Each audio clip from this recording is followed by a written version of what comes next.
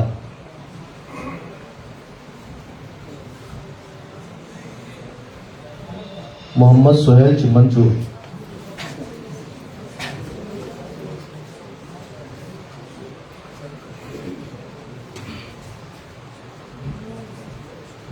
محمد سعید جماعت اداریہ بااخلاق اداریہ.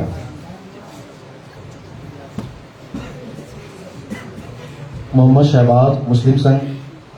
ان کے کئی جہتیں ہیں. بادہ ہونے کے درسے کی خدمات کے اس کے پیش نظر بھی محمد شہباز ہے.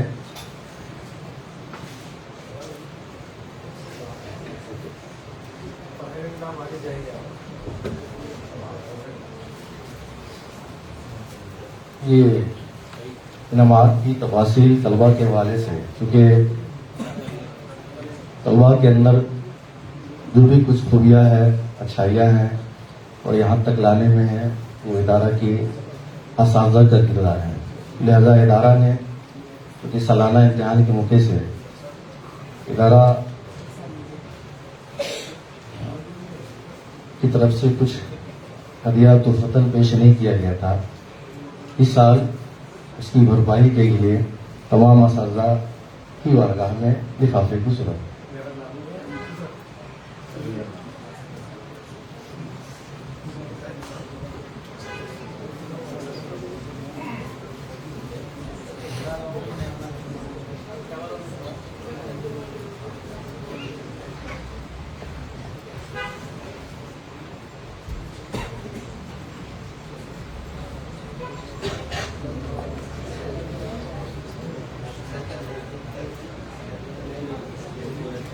اللہ تبارک و تعالیٰ کی بارگاہ میں دعا ہے کہ اللہ تبارک و تعالیٰ ہم تمام سے اپنے دین مدین خدمات دینے کی توفیق عطا فرمائیں اور ہم تمام کو مذہب اسلام کے احکامات و تعلیمات پر عمل کرنے اور اسے عام کرنے کی توفیق عطا فرمائیں. السلام علیکم ورحمۃ اللہ وبرکاتہ.